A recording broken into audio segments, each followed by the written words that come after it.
I pull into the loading dock at Gentech Biosolutions just after dawn.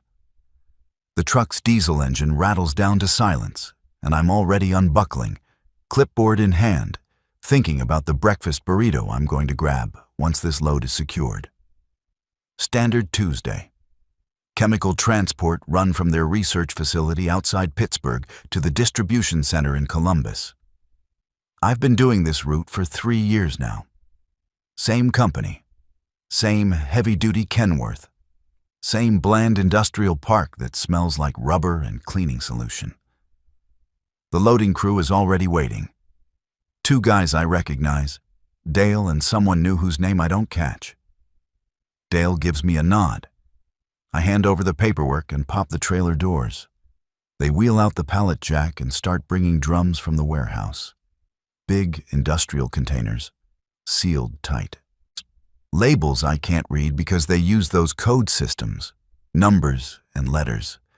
Nothing that tells you what's actually inside. I'm doing the walk-around inspection on the truck when I hear it. Metal scraping. Then a thud. Not a loud crash, but that specific sound of something heavy hitting pavement wrong. I turn around and see Dale looking down at the ground. The new guy is standing there frozen. One of the drums is on its side, the lid partially dislodged. There's liquid pooling on the concrete. Dark, almost black, but with this weird greenish tint when the light hits it. "Shit," Dale says. Just that. He looks at the new guy. "Get the spill kit." The new guy doesn't move fast enough, and Dale barks it again. I walk closer. The smell hits me before I'm even within 10 feet. Chemical burn in my nostrils. Sweet, but wrong. Like fruit left to rot in antifreeze. I stop walking.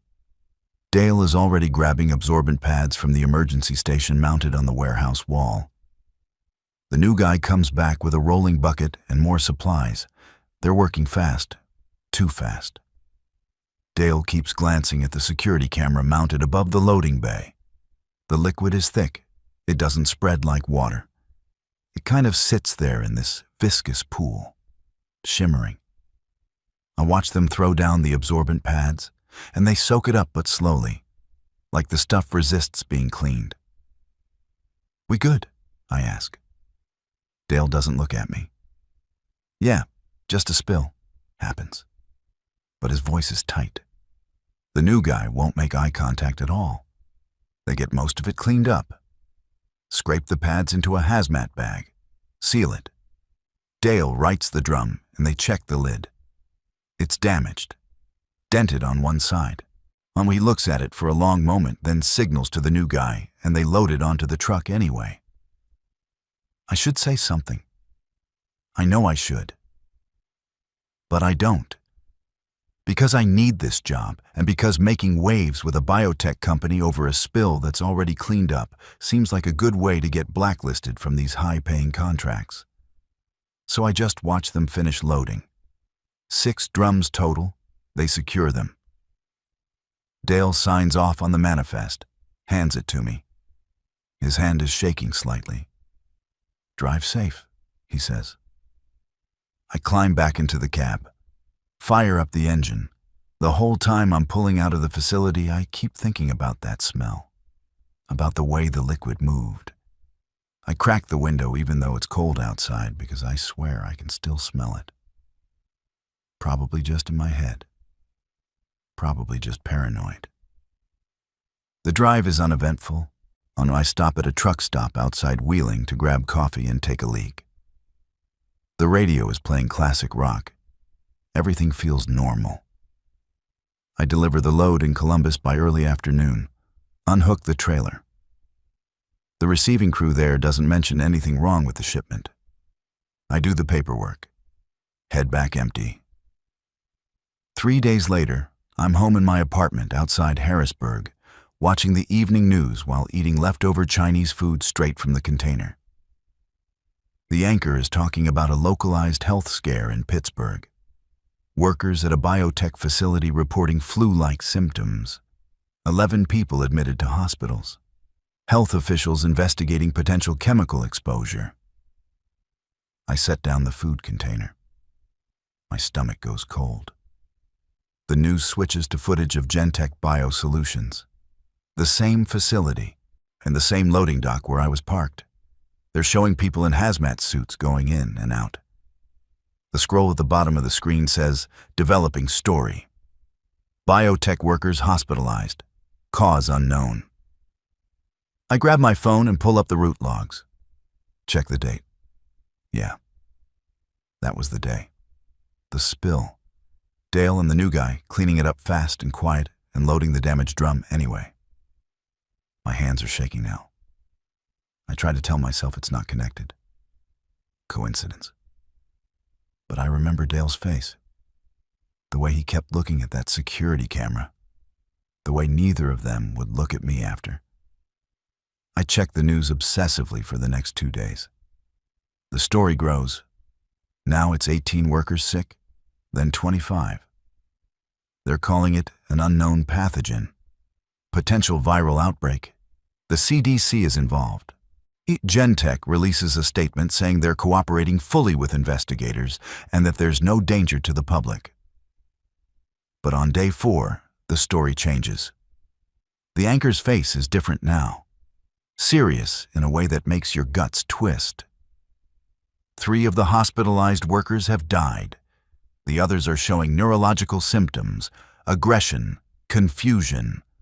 1 attacked a nurse, had to be restrained.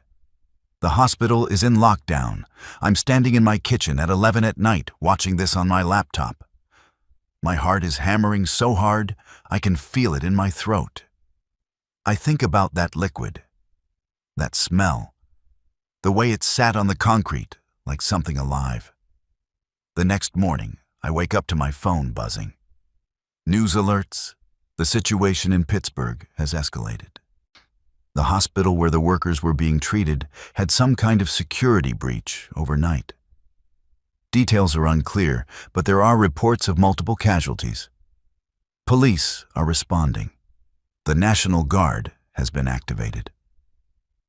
I sit on the edge of my bed, reading update after update. My mouth is dry. The news sites are struggling to keep up. Conflicting reports. Some saying it's a riot.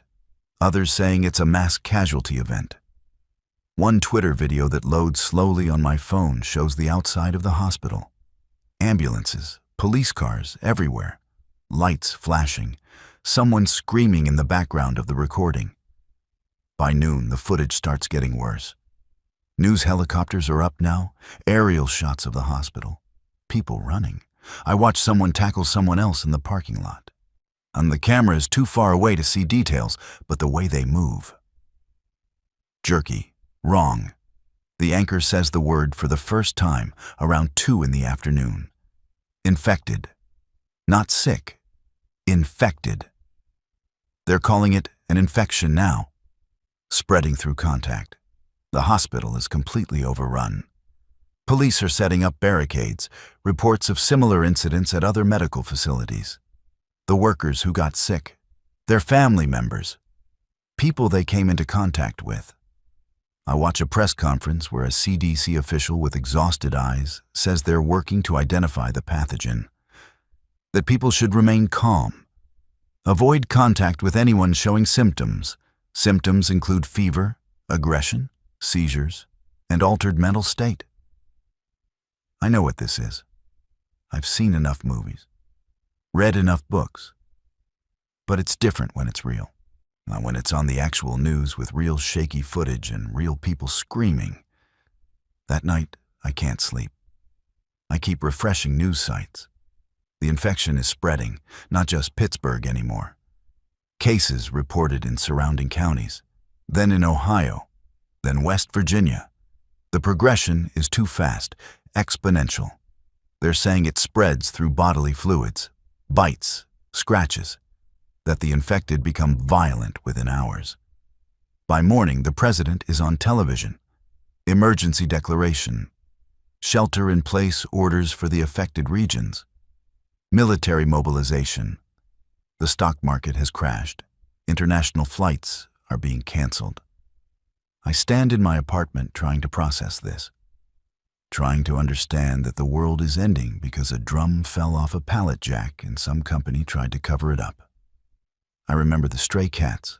When I was standing by the truck while Dale cleaned up the spill and I saw them. 3 or 4 scraggly things that lived around the industrial park. They came sniffing around the loading dock.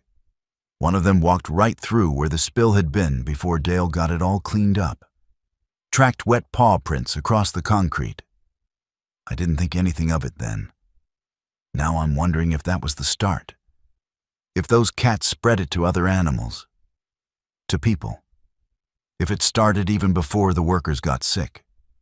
The news confirms it 36 hours later. Animal control reports of aggressive wildlife. Dogs attacking owners. The infection can cross species. It's in the water system in some areas. It's in the air near the original spill site. They're evacuating entire neighborhoods. I have friends in Pittsburgh. I try calling. Most don't answer. One does. Kenny. We went to high school together. He sounds out of breath. "It's bad here, man," he says. "Really bad. They're everywhere. We're trying to get out, but the highways are jammed. Military has checkpoints. They're not letting people through." "What do you mean, everywhere?" I ask, even though I know. "The infected. They're not. They're not people anymore. They just attack. They don't stop. You have to destroy the brain. Headshots. That's the only thing that works." There's noise in the background. Shouting. Kenny says he has to go. The line cuts out. I don't hear from him again. The shelter-in-place order extends to my area by day 7.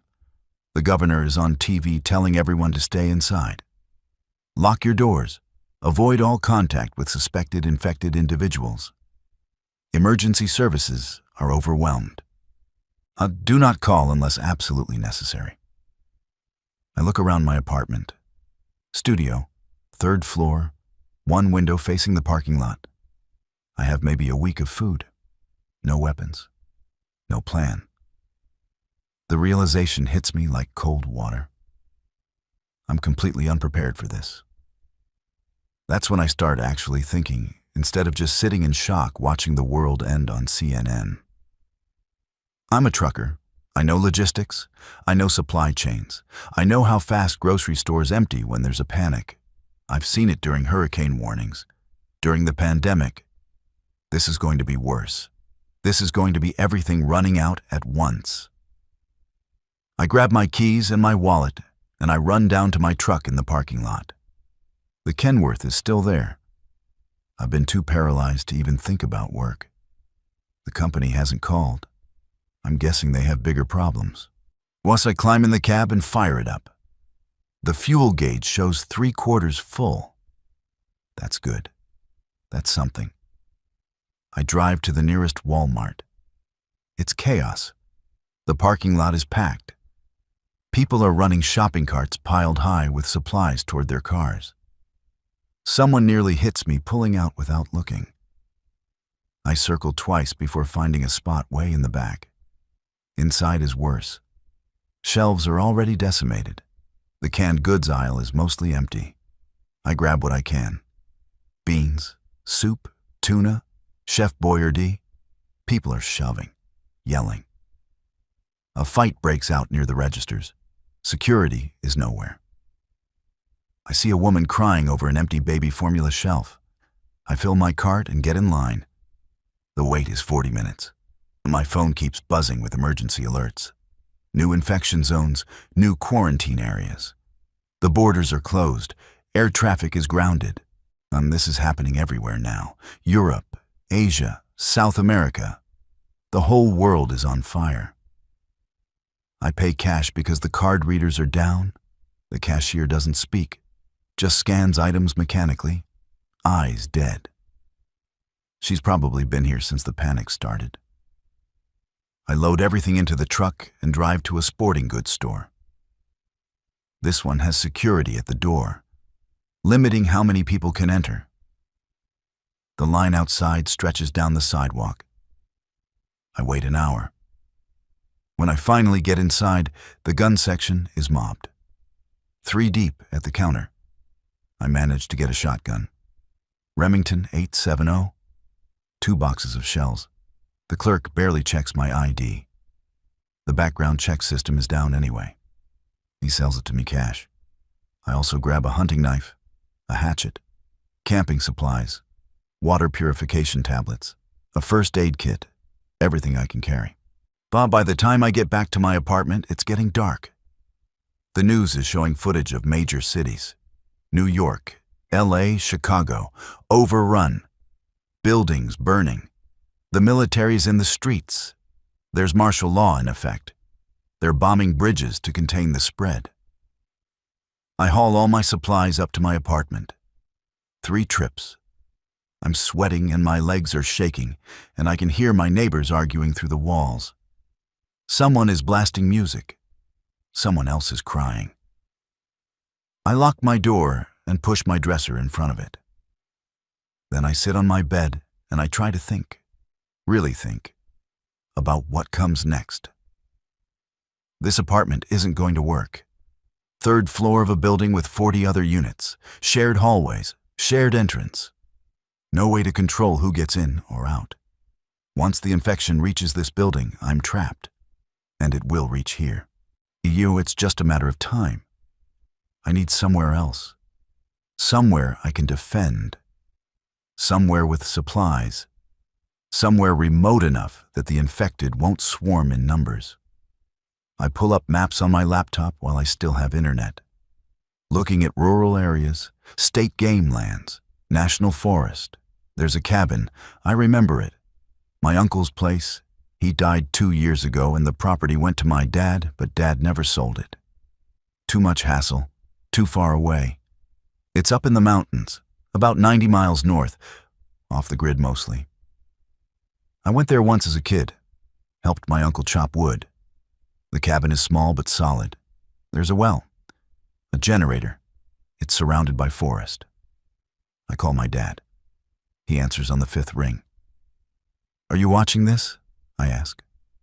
"Yeah, I'm watching. I need to use Uncle Jerry's cabin. I need to get out of the city." There's a pause. "You think that's necessary?" "Dad, look at the news. Really look. This isn't going to blow over. I need somewhere safe." Another pause. "All right. Keys are in the lockbox at the property. Code is 4381. There's some supplies there already. Canned goods, tools. Jerry was always prepared for this kind of thing." "Thanks. You be careful. You hear me?" "I will." I hang up and start packing. Everything that fits in duffel bags, clothes, food, the guns, medical supplies. I pile it all by the door. Then I realize I can't take it all in one trip.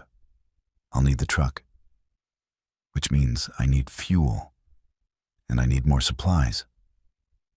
Because whatever Uncle Jerry left at the cabin isn't going to be enough long term. I spend the rest of the night making lists. Inventory. What I have. What I need. Fuel. Water. Food for at least 6 months. Medical supplies. Tools. Weapons. Ammunition. Seeds for planting. Fishing gear. The list grows and grows until it's overwhelming. I'll have to hit multiple locations. Hardware store, pharmacy, gun stores, gas stations. And I have to do it before everything completely falls apart. I barely sleep. Every noise in the building makes me jump. Doors slamming, people running in the hallway, sirens outside constant now. The emergency broadcast system keeps interrupting the TV. More areas quarantined, more cities under lockdown. By morning, the internet is intermittent. Rolling blackouts, the power grid is failing. I charge my phone and laptop while I can. Download maps, survival guides, medical information, everything I might need without internet access. Then I grab my keys and head down to the truck. The parking lot is emptier now. A lot of people already fled, or they're inside hiding. I don't see anyone. The morning is gray, cold, It's early April, but it feels like winter still. I drive to a hardware store that just opened. I'm one of the first inside. I load up on essentials: rope, tarps, duct tape, nails, screws, hand tools, a chainsaw. Jerry's cabin has a wood stove. I'll need to process firewood. I grab an axe, a splitting maul, work gloves. The clerk is an older guy. He watches me pile everything on the counter. "Getting out of town?" he asks. "Yeah." "Smart. I'm closing up after today, taking my wife and heading to our daughter's place upstate." "Good luck." "You too." I pay and load the truck. Next stop is a pharmacy. This one has a line. People trying to fill prescriptions, trying to get medicine before it's gone. And I skip the prescription counter and go straight to the aisles. Painkillers, antibiotics if I can find them, bandages, antiseptic, anything useful. The antibiotics are locked up. A pharmacist is refusing to sell them without prescriptions. People are arguing. I grab what I can from the open shelves and leave. Gas station next. There's already a line. 10 cars deep at each pump. I wait 30 minutes. When it's finally my turn, I fill the truck's main tanks and the reserve. 150 gallons total. The pump shuts off twice because of the limit. I go inside and prepay for more. The attendant is clearly done with everyone's shit. He just takes my cash and activates the pump. While I'm filling, I watch the TV mounted inside the station convenience store. The news is showing Washington, D.C., the Capitol building surrounded by military. The president has been evacuated to an undisclosed location. Congress is in emergency session. They're talking about bombing infected zones, about using the military to shoot civilians if necessary to contain the spread. Someone is screaming at another car, trying to cut in line, horns blaring. The whole world is unraveling. I finish fueling and get out of there. Back at my apartment, I load the rest of my supplies. It takes 3 trips. The truck is getting full. I've got the cab packed and I'm using part of the trailer too, even though it's not secured. I'll have to drive carefully. I do one more run. A bulk grocery warehouse. I use my trucker ID to get into the commercial entrance. I buy rice in 50-pound bags, flour, sugar, salt, cases of canned vegetables, beans, cooking oil, water in gallon jugs. I max out my credit card. It doesn't matter anymore. Money is becoming meaningless. By the time I get back to my apartment to do a final check, it's afternoon. Day 8 since the spill. The infection has spread to 37 states. Europe is gone. Asia is in chaos. Australia has closed its borders entirely. New Zealand is shooting people trying to land on their shores. I do a last walkthrough of my apartment. Take anything I missed: my laptop and charger, important documents, photos, my grandfather's watch, things that matter. I lock the door behind me, knowing I'm probably never coming back. The drive north starts okay. Traffic is heavy but moving, everyone with the same idea. Get out of the city. Get to somewhere rural, somewhere safe. But as I get farther from Harrisburg, the roads start to clog. Accidents, abandoned cars, a checkpoint where the National Guard is screening people. I pull up and a young soldier approaches. Can't be older than 20. Rifle slung across his chest. He looks exhausted. "Where are you headed?" he asks. "Family property, up near Wellsboro." "Anyone in your vehicle showing symptoms? Fever? Aggression?" "No, just me." He looks in the cab, sees all my supplies. "You're smart to get out now. It's getting worse. They're saying the cities might be completely gone within the week." "You think that's true?" "I don't know, man. I hope not. But yeah, probably." He waves me through. I drive past the checkpoint and see a field where they've set up tents, medical triage, Bodies on gurneys covered with sheets. Soldiers in hazmat suits moving between them. The highway is clearer after that. Most people turned back at the checkpoint or took different routes. I make decent time for the next hour. Then I hit another snarl. Cars stopped. I slow down and see why. There's been an accident, multi-car pileup. But it's not just an accident. People are out of their cars, running, screaming.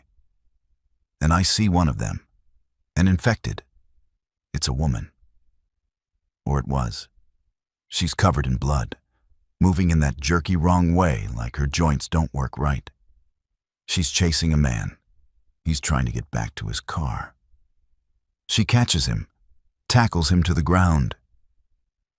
I can't see what happens next because cars in front of me are reversing, trying to get away. Someone slams into the vehicle next to me. I put the truck in reverse too, but there's nowhere to go. More people are running, more infected appearing from the tree line on the side of the highway. And this is happening, right now, in front of me. I throw the truck into drive and swing out into the median. The Kenworth is heavy enough to handle the rough ground. I drive through grass and dirt, bouncing, my supplies sliding around in the cab. I get back on the highway farther ahead. I can see in my mirrors people being dragged down. Attacked.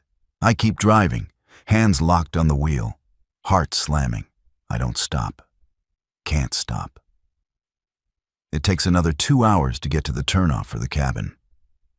The secondary roads are less crowded, rural. I pass a few other vehicles heading the opposite direction, toward the cities. People who haven't figured it out yet. I don't try to warn them. What would I say? The turnoff to the cabin is a dirt road marked only by a faded sign for Jerry's property. I almost miss it. I turn and the truck bounces over ruts and rocks. The road hasn't been maintained since Jerry died. Tree branches scrape the sides of the trailer. I drive slow. A mile in, then 2. The forest gets thicker, the road narrower. Finally, I see it. The cabin, small, single-story, log construction, tin roof, exactly like I remember. There's a clearing around it, maybe an acre. The rest is dense woods, hills rising on all sides. I park the truck and just sit there for a moment. I made it. I'm here, safe for now. Then I get out and start unloading. It's late afternoon. The sun is already dropping behind the mountains. I need to get everything inside before dark. I find the lockbox my dad mentioned. The code works. Keys inside. I unlock the cabin door. It smells musty. Closed up for 2 years. But it's solid. One main room with a kitchen area. A wood stove. A loft where the bed is. Small bathroom with a composting toilet. The generator is out back under a shed. I check it. Looks functional. Jerry kept things maintained. I spend the next 3 hours hauling supplies inside. Organizing. I stack the food in the kitchen. Put the guns and ammunition in the loft. Medical supplies in the bathroom. Tools in the shed outside. By the time I'm done, it's dark and I'm exhausted. I light a kerosene lamp. The cabin has solar panels on the roof, but I don't know if they work. I'll check tomorrow. For now, I eat cold soup straight from the can and try to process everything. I'm alive. I have supplies. I have shelter. But the world outside is ending. Everything I knew is gone or going. My friends, my family, my old life. I try my phone. 1 bar of service. Barely. I send a text to my dad. Made it to the cabin. I'm okay. Hope you're safe. It doesn't deliver. The network is probably overloaded, or down entirely. I climb up to the loft and lie on the old mattress Jerry left. It smells like dust and mouse droppings. I'll deal with that tomorrow. For now, I just close my eyes and listen to the forest outside. Wind in the trees, an owl calling, normal sounds. safe sounds. But underneath, I can still see that woman on the highway. The way she moved. The blood. I don't sleep much that first night. Morning comes cold and gray. I wake up stiff and disoriented. For a second, I don't remember where I am. Then it all comes back. I get up and go outside to piss off the edge of the porch. The forest is quiet. No birds singing. That's wrong. There should be birds. I spend the day doing inventory and making the cabin more secure. I board up the windows on the ground floor, except for one facing the clearing so I can see out. I reinforce the door. Check all the seals.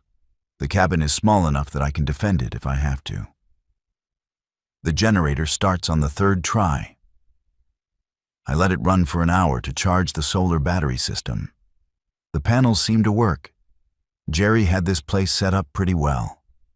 Independent power, water from the well, the wood stove for heat and cooking. He was a survivalist before it was cool. I inventory the food Jerry left. Canned goods mostly, expired but probably still safe. Dry beans, rice, flour, salt, sugar, spices, cooking oil. It's not much, but combined with what I brought, I have maybe 4 months if I'm careful. After that, I'll need to hunt. Fish, forage. I'm not a hunter. I've shot guns at ranges, but never at living things. Now that's going to have to change. The radio still works, AM stations mostly. I scan through and find emergency broadcasts. The situation is worse. The infection is global now. Major population centers are lost, millions dead, governments collapsing. The military is pulling back to defensible positions. They're abandoning civilians in infected zones. One broadcast from a station in Philadelphia. A panicked voice saying the infected are inside the building, saying they're coming through the doors, then screaming, then static. I turn the radio off. I don't need to hear that. Day 10. I'm settling into a routine. Wake up. Check the perimeter. Gather firewood. Purify water. Eat. Maintain equipment. It's boring and terrifying at the same time. Boring because nothing happens up here. Terrifying because I keep waiting for something to happen. I see my first infected on day 12. I'm outside chopping wood when I hear something crashing through the underbrush. I grab the shotgun I've started keeping close. A figure stumbles into the clearing.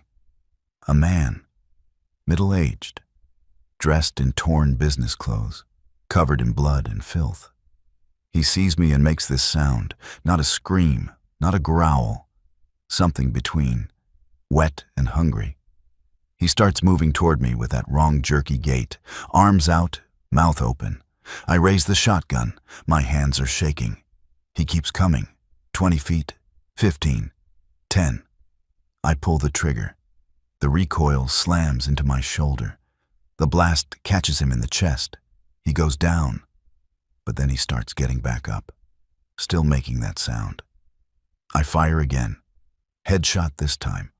Half his skull disintegrates. He drops and doesn't get up again. I stand there for a long time, breathing hard, staring at the body. I just killed someone. I just killed something that used to be someone. The reality of it crashes down on me. I drop the shotgun and vomit into the grass. After I pull myself together, I drag the body into the woods, far from the cabin. I can't bury it. The ground is still half frozen. I cover it with branches and leaves. Let nature take care of it. Back at the cabin, I clean the shotgun. My hands are still shaking. I keep seeing his face, the way his eyes were empty. Like nobody was home, just the virus, just the hunger. That night, I don't sleep at all. I sit in the loft with the shotgun across my lap, watching the clearing through the window, waiting for more to come. They don't. But I can't convince myself they won't. By day 15, I've seen 3 more infected. One I shoot from the porch. Another I avoid by staying inside until it wanders off. The third gets close enough that I can smell it. Rotting meat and something chemical. I put it down with the hunting rifle. Cleaner shot, less noise. I'm getting better at it. That bothers me. How quickly killing becomes routine. How fast you adapt to the new rules. See infected. Destroy brain. Drag body away. Move on. The radio stations are going off the air one by one. The last broadcast I hear is from somewhere in the Midwest. A preacher reading Bible verses. Revelation. End times. Then nothing. Just static and silence. The power grid goes down completely on day 18. I expected it. I'm running on solar now. Limited electricity. Enough to charge the radio and my phone even though there's no service anymore. Enough for lights at night.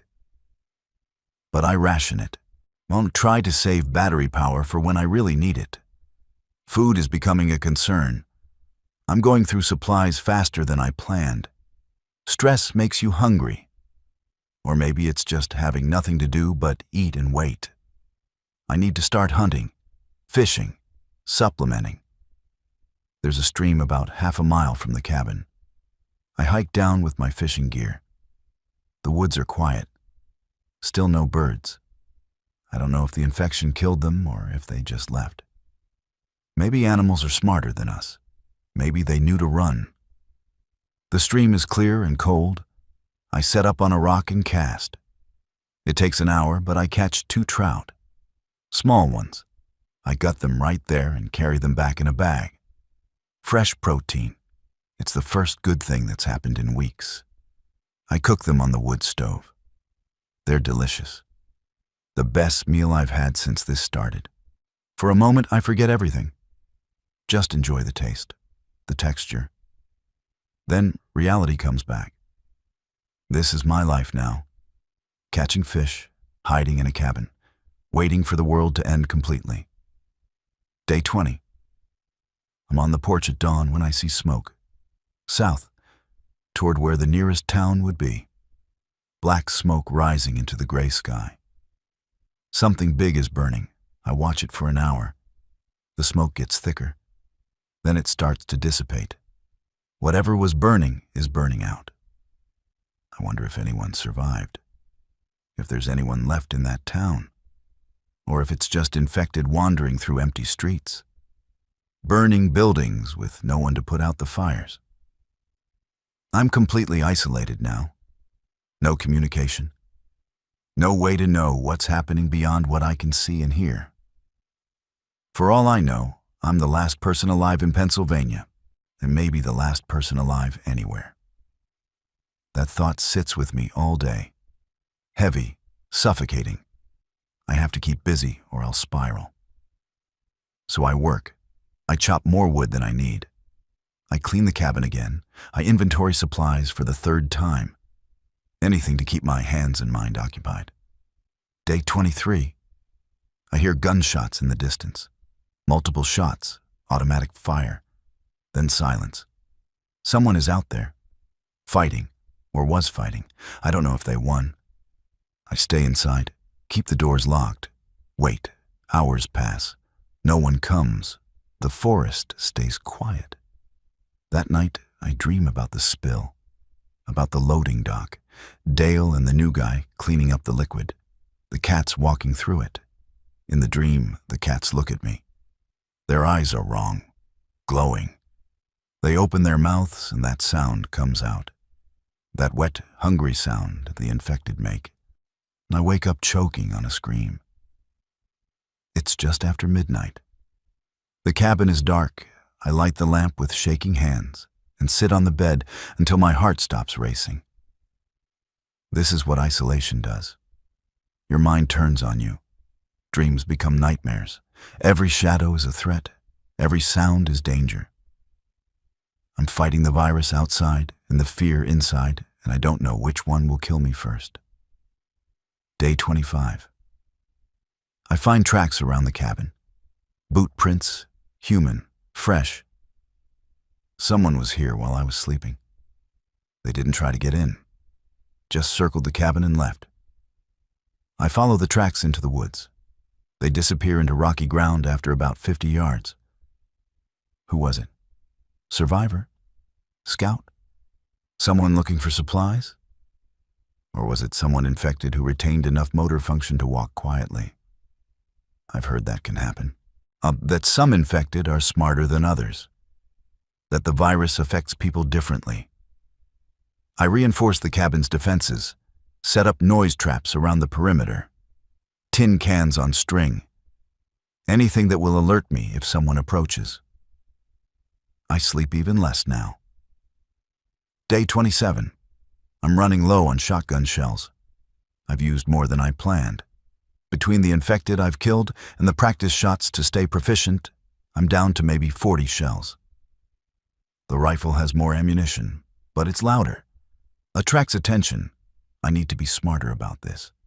More selective. Only shoot when necessary. Otherwise use the hatchet or knife for close encounters. The thought of getting that close to an infected makes me nauseous, but I might not have a choice. I'm also running low on coffee. That's the thing that hurts most. Stupid but true. I can handle fear, loneliness, the constant threat. But morning without coffee is torture. I ration it. 1 small cup every other day, savoring every bitter sip. Day 28. Another infected wanders into the clearing. This one is fresh, recently turned, still wearing clean clothes, a woman, young, maybe early 20s. There's an ID badge clipped to her shirt. I can't read the name from this distance, but it looks corporate. Some office building logo. She doesn't see me. I'm watching from inside through a gap in the boarded window. She's moving slow, confused, looking around like she's lost. Then she picks up a scent or sound. Her head snaps toward the cabin. And that transformation happens.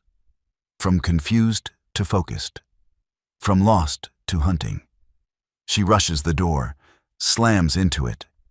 The reinforced frame holds. She keeps hitting it. Over and over. No strategy. No intelligence. Just the drive to get in. To feed. I watch her for 5 minutes. Then I go upstairs to the loft window. Open it quietly. Lean out with the rifle. She's still at the door below. I line up the shot. Squeeze the trigger.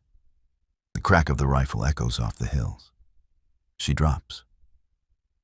I wait an hour before going outside, making sure no other infected heard the shot and came to investigate. The clearing stays empty. I drag her body away like the others. She's lighter than the men, easier to move. But somehow that makes it worse. Her ID badge says Rebecca. She worked at a consulting firm. There's a photo. She's smiling in it. Professional headshot. She was a person, had a life, dreams, maybe a family. Now she's dead in the woods because I shot her in the head. I go back to the cabin and sit on the floor. I don't cry. Haven't cried since this started. But I feel empty. Hollowed out, like everything human is being carved away piece by piece, leaving something else behind. Something harder, colder. Day 29. The weather is changing, getting warmer. Spring is really here now. The snow is completely gone. Green shoots are coming up through the dead leaves. Normally, this would be nice. A sign of renewal. But all I can think is how much easier it will be for infected to move once the ground isn't frozen. How many more will wander up into these hills as they spread out from the towns below? I spend the day improving my defenses. I dig a trench around the cabin perimeter. Not deep. Just enough to slow down anyone approaching. I fill it with sharpened stakes. Punji pit style. Might not stop infected, but it'll slow them down. Give me more time to react. And I also set up early warning systems. I hang more cans on string between trees at the edge of the clearing. Tie fishing line across paths. If something trips it, I'll hear. I'm turning this place into a fortress, or trying to. One person can only do so much. Day 30. I've been here a month. 30 days since I fled Harrisburg. 30 days since the world ended. I take stock of where I am. Supplies are holding but won't last forever. Maybe 3 more months of food if I'm careful. Water is fine. The well is good. Power is stable with the solar panels. Ammunition is concerning. Medical supplies are okay. Haven't needed much yet. The infected are a constant threat but manageable so far. They come through in 1s and 2s, easy enough to handle. My real fear is a horde. A large group moving through. I wouldn't survive that. Couldn't fight off that many. Psychologically, I'm deteriorating. I can feel it. The isolation is crushing. I talk to myself now. Conversations with imaginary people. Sometimes I pretend I'm recording a message for someone who might find it later, explaining what happened, how I survived, even though I know no one will ever find it. No one is coming. At night I hear things. Not infected. Other sounds. Scratching in the walls. Footsteps on the roof. I know it's probably just animals. Raccoons, squirrels. But in the dark, everything sounds threatening. Everything sounds like it's coming to kill me. I'm not sure how long I can do this. This existence. Surviving, but not living. Waiting for the day when I make a mistake. When I get sick or injured. When supplies run out. When too many infected come at once. It's not if, it's when. But I keep going. Because what else is there? You don't give up. You push through. You survive another day. Then another. Until you can't anymore. I'm sitting on the porch watching the sun set over the mountains. The sky is orange and pink. Beautiful. Like nothing is wrong. Like the world isn't full of corpses and monsters. For a moment, I let myself imagine it's all a dream. That I'll wake up and everything will be normal. Back in my apartment, heading to work, complaining about traffic. Then I hear it, distant but clear. That sound, the wet, hungry sound of infected. Multiple voices, coming from the woods to the south, moving this way. I grab the shotgun and go inside. Lock the door, climb to the loft, watch through the window. The sound gets louder, closer. Then I see them, stumbling out of the tree line into the clearing. 10, 15, 20, more still coming. A horde, the thing I feared most. And they're heading straight for the cabin. I check my ammunition, 40 shells for the shotgun, maybe 60 rounds for the rifle. Not enough, not nearly enough if they all come at once. I load both guns, set extra ammo within reach. My hands are steady. Adrenaline has burned away the fear. All that's left is cold calculation. How many can I kill before they get inside? What's my exit plan if the cabin is breached? Do I have an exit plan? The first ones hit the trench. The stakes slow them down, but don't stop them. They climb over. Keep coming. The noisemakers trigger. Cans rattling, fishing lines snapping. They don't care. Don't react. Just move toward the cabin, drawn by whatever senses guide them. Smell, maybe, or heat, or just the knowledge that something living is inside. I start shooting, rifle first, picking off targets from the loft window. Headshots. Each one drops, but there are so many. For every one I kill, 2 more emerge from the woods. The horde is bigger than I thought. 30, 40, maybe more. They reach the cabin, start pounding on the walls, the door, the boarded windows. The whole structure shakes. I switch to the shotgun, lean out the loft window and fire down at the ones directly below. The blasts are deafening in the enclosed space. My ears ring. Shells rain on the floor. I reload. Fire again. They keep coming. I'm not killing them fast enough. The door is starting to splinter. One of the window boards cracks. I can see fingers gripping the edge, pulling, clawing. I make a decision. I grab the jerry can of gasoline I keep for the generator, pour it down onto the porch, the infected below. I drop a lit kerosene lamp after it. The flames whoosh up instantly, blue and orange. Heat sears my face. I pull back from the window. The infected catch fire. They don't react. Don't try to put themselves out. Just keep trying to get inside while they burn. The smell is horrific. Burning hair, cooking meat, chemical smoke from their clothes, and whatever fluids are in their bodies. Some collapse. Others stagger away, spreading flames to the grass, to the trees. The clearing lights up like a bonfire. I watch through the smoke. More infected keep coming through the flames, burning but still moving, still reaching for the cabin. I'm almost out of ammunition, down to the last magazine for the rifle, maybe 10 shotgun shells. This is it. If they breach now, I'm done. I draw the hunting knife, grip it tight. If I'm going down, I'm taking as many with me as I can. The window board gives way. A burning arm reaches through, grabs at air. I shoot it point blank with the shotgun. The arm detaches, falls inside the cabin, still twitching, still trying to grab. Then, as suddenly as it started, the pressure lessens. The pounding stops. I risk looking out. Most of the infected are down. Burning corpses scattered across the clearing. A few stragglers still moving, but not focused on the cabin anymore. Wandering in circles, confused by the fire and smoke. I pick them off with the rifle. 1, 2, 3. The last one stumbles into the burning grass and collapses. Goes still. The clearing is on fire now. Grass and brush burning. The trees at the edge starting to catch. And I have to put it out before the whole forest goes up. Before the cabin burns, I grab every container I have. Run to the well, start hauling water, throwing it on the flames. It's futile. The fire is too big, too hot. I'm just one person with buckets. But I keep trying, because if the cabin burns, I have nothing, nowhere to go. It takes hours. The fire spreads to the trees.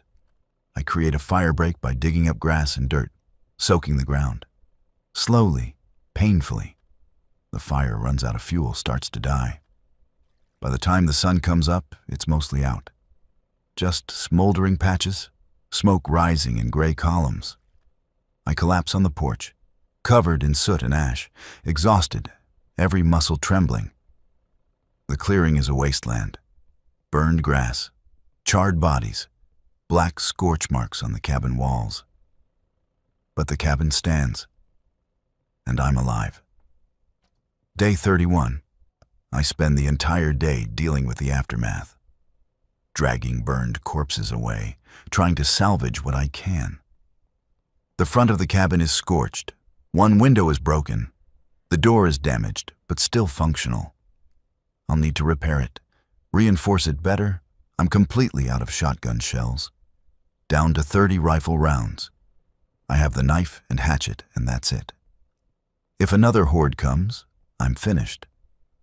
I also burned through a lot of supplies in the fire. The gasoline is gone. Some of the food storage near the front of the cabin got damaged by smoke and heat. I'm down to maybe 2 months of food now, maybe less. The radio crackles to life that night. First time in days. A voice, broken, fading in and out. Anyone out there? Safe zone. Coordinates, if you can hear this. I grab a pencil and paper, try to write down what I'm hearing. But the signal is too weak, too garbled. I catch fragments. Something about a safe zone, military protection, somewhere north, but no clear location. No way to know if it's even real. The broadcast cuts out, doesn't come back. I sit there staring at the radio, hoping. But there's only static. Could be real, could be a trap, could be nothing. Old recording on a loop from before everything fell apart. But it's the first sign in a month that there might be other survivors, that I might not be completely alone. The question is, what do I do about it? Do I stay here where I've built defenses, where I know the terrain? Or do I risk everything to find this maybe safe zone that might not exist? I don't decide that night. Too tired, too much to process. I just climb to the loft and pass out on the mattress. Don't even undress, just sleep the sleep of the dead. No dreams, no nightmares, just darkness. Day 32. I wake to rain, heavy spring rain drumming on the tin roof. I lie there listening. The sound is soothing, normal. I almost forget where I am. What's happening? Then I sit up and see the scorch marks on the wall, the broken window. Reality comes flooding back. I get up and assess the damage in daylight. It's worse than I thought. The porch is partially collapsed. The front wall of the cabin has cracks in the logs. Not structural, but concerning. The door hangs crooked on damaged hinges. I can fix some of this, but I don't have the materials for a full repair. The rain puts out the last of the smoldering fires in the clearing, turns the ash into black mud. I go outside and start working despite the weather, nailing boards over the broken window, trying to straighten the door. It's not pretty, but it's functional. By afternoon, I'm soaked and shivering. I go inside and build a fire in the wood stove, strip off wet clothes and hang them to dry. Make coffee with the last of my grounds. Sit wrapped in a blanket trying to get warm. The rain continues all night. I lie in the loft listening to it, thinking about the broadcast, about the possibility of other survivors. The more I think about it, the more I realize I can't stay here long term. Not alone. Not with dwindling supplies and no way to get more. I need to at least try to find the safe zone. Or find other people. Something. But I can't just abandon the cabin. Not yet.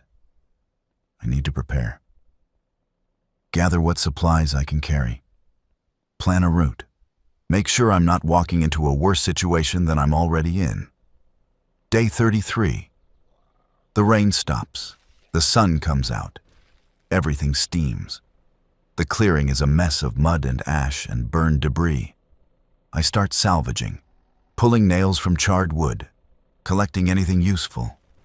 I find the remains of one of the infected, partially burned. The skull is intact. I can see the damage the virus did. The brain is swollen, discolored, pushing against the inside of the skull. No wonder they act the way they do. The virus literally eats the brain, turns them into walking corpses driven by base instincts. I bury what remains I can find. Not out of respect exactly, more out of necessity. The smell is attracting scavengers, crows, vultures, things moving in the underbrush. I don't need more problems. Day 34. I make a decision. I'm going to scout the area. Look for signs of other survivors. Try to figure out where this safe zone might be. But I won't go far. Just a radius of maybe 10 miles. See what's out there. If I don't find anything promising, I'll come back and reassess. I pack a bag. Food, water, the rifle, ammunition, knife, first aid kit, map, compass, everything I need for a few days away from the cabin. I'll travel light, move fast, stay off main roads, avoid towns. I lock the cabin as best I can. Hide my remaining supplies. If someone finds this place while I'm gone, I don't want them taking everything. Then I head out, due north, into the mountains, away from the burned clearing and the memories of that horde. The forest is thick, old growth, barely any trails. I navigate by compass and terrain, up ridges, through valleys. It's slow going, while physically demanding. I'm not in great shape after a month of minimal activity and high stress. My legs burn, my lungs ache. But I push through. By mid-afternoon, I find something. A logging road. Overgrown, but passable. I follow it west. After an hour, I see a structure through the trees. A hunting cabin, smaller than Jerry's place. I approach carefully. Gun ready. No signs of life. No sounds. The door is open. Inside is chaos. Supplies scattered, blood on the walls, a body in the corner, infected or survivor killed by infected. Impossible to tell. It's been dead for weeks. The smell is overwhelming. I back out and keep moving. The sun is setting when I find the town, or what's left of it. I'm on a ridge looking down. Maybe 200 buildings. Main street, post office, gas station, all of it silent, empty. Cars abandoned in the streets, windows broken, smoke stains on some of the buildings. I glass it with binoculars I took from Jerry's cabin, looking for movement, any sign of life. I see infected, maybe a dozen wandering the streets, moving slow, no urgency, just drifting, waiting for something living to attract their attention. I also see something else. Graffiti on the side of a building, fresh paint, bright orange, an arrow pointing north, and words. Refuge 40 miles. Someone left a sign. Someone who survived. Someone who made it to or knew about a refuge. That's more concrete than the radio broadcast. Actual evidence. I mark the location on my map. The arrow points toward a larger town to the north. I check the map. That would be Countersport. Bigger population. Maybe 3,000 people before the outbreak. And if there's an organized refuge, it would be there. Centrally located, near a hospital, near supply routes. It's a 2-day hike from here. Maybe 3 depending on terrain and how many infected I encounter. I could go back to the cabin, get the truck, drive there. But that means using fuel, making noise, attracting attention. Roads might be blocked. The truck might get me there, but it might also get me killed. I camp on the ridge that night. No fire, just cold rations and water. I lie in my sleeping bag watching the town below. The infected move through the streets like ghosts. In the moonlight, they almost look normal, almost human. Until they turn and you see the way they move. The wrongness of it. Sleep comes in fits. Every sound jerks me awake. A branch cracking, an animal moving, and the distant sound of something that might be infected or might be wind. I'm on edge, exposed, vulnerable out here in ways I wasn't at the cabin. Day 35. I wake before dawn and pack up. I'm going to scout closer to the town, see if I can find more information, maybe find supplies if there's anywhere safe to scavenge. I move down the ridge slowly, using trees for cover, staying off the open road. The infected below don't seem alert. They're scattered, individual wanderers. None of the pack behavior I saw at the cabin. I circle around the town, keeping my distance, looking for more signs. I find them. More graffiti, more arrows. Someone went through here recently, marking a path, leading survivors north, toward the refuge. I also find bodies. Humans. Dead but not infected. Shot, executed. Bullet wounds to the head. Most they're lined up on the side of the road like they were kneeling when it happened. 5 of them, men and women. Their hands are still bound behind their backs with zip ties. This wasn't infected that killed them. This was people. Survivors killing survivors. The question is why? Were they infected and someone put them down? Or was it something else? Robbery, resources, territory. The dark possibilities multiply. I don't linger. I keep moving, circle back toward my camp spot. As I'm climbing the ridge, I hear an engine, distant but getting closer. I drop behind a fallen log and watch the road. A truck appears. Civilian pickup, moving fast, swerving around abandoned cars. In the back are people, maybe 6, armed. They're scanning the area, looking for something or someone. The truck slows near where the bodies are. Stops. 2 men get out. They walk over and look at the corpses. One of them says something I can't hear. They both laugh. Then they get back in the truck and it drives off. North, following the arrows.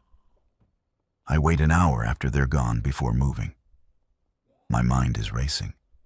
There are survivors, organized groups, but they're dangerous, executing people, laughing about it.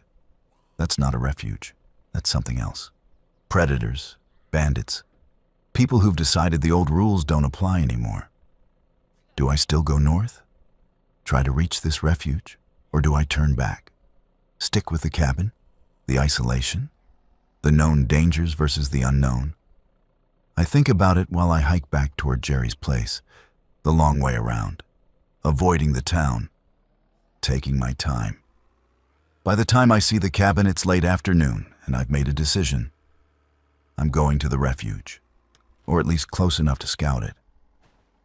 See what it actually is, because staying at the cabin alone isn't sustainable. I've proven that. One horde almost killed me. The next one will. I need other people, even if they're dangerous, even if it's a risk, because dying alone in the woods is a certainty. And maybe the refuge is exactly what it claims to be. A safe place, protection, community. Maybe. Back at the cabin, I take inventory again. Figure out what I can carry versus what I have to leave behind. If I'm hiking 40 miles, I need to be smart. Pack light, essentials only, food, water, weapons, medical supplies, the radio, maps, that's it. Everything else stays. I also need to cache supplies. Hide them in case I need to come back. Or in case someone else finds the cabin and I can return later. I spend the evening burying containers in the woods, marking them in ways only I would recognize. Food, ammunition, tools, insurance, day 36. I do final preparations. Fill water bottles, pack food in sealed bags, load the rifle, sharpen the knife. I'm as ready as I'm going to be. I take one last look around the cabin. This place saved my life, gave me a month of safety. I might never see it again. I lock the door, hide the key, then I start walking north. Following the road I scouted before, staying off the pavement, moving through the trees parallel to it, watching for infected, for vehicles, for any signs of people. The first day is uneventful. I cover maybe 10 miles. My legs are sore. My pack is heavy. I'm not used to this kind of exertion anymore. A month of cabin life made me soft. But I pushed through, stopped frequently to rest and hydrate. Glass the road ahead with binoculars. Stay cautious. I camped that night in a dense thicket off the road. Hidden from view, no fire again. Cold food, uncomfortable sleep. Every noise puts me on alert. But nothing comes. The night passes slowly. Stars overhead. Silent, indifferent to the apocalypse below. Day 37. I wake stiff and cold. Pack up and keep moving.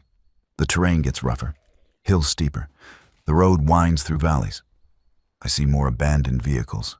More signs of panic. Suitcases left on the roadside. Children's toys. A wheelchair tipped over in a ditch. I also see more infected.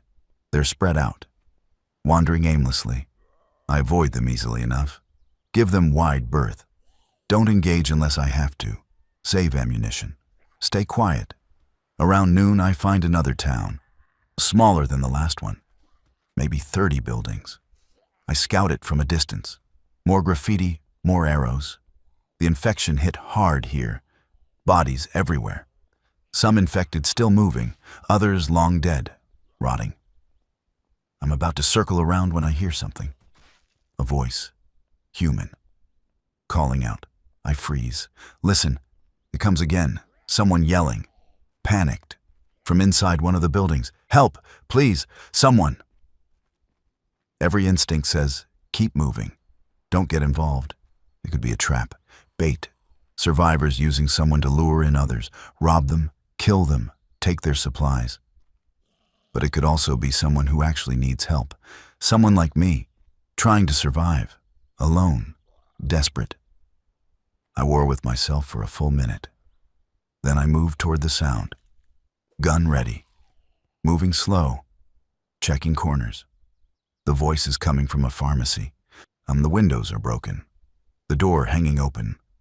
I approach from the side. Peer inside. Darkness. Shelves tipped over. Products scattered. And in the back, someone trapped behind the pharmacy counter. A kid. Can't be older than 16. Skinny. Terrified. There are infected between him and the exit. 3 of them. Wandering the aisles. Blocking his escape. The kid sees me. His eyes go wide. Please help me. I've been stuck here all night. I assess the situation. 3 infected. Close quarters. Rifle will be loud. Attract more.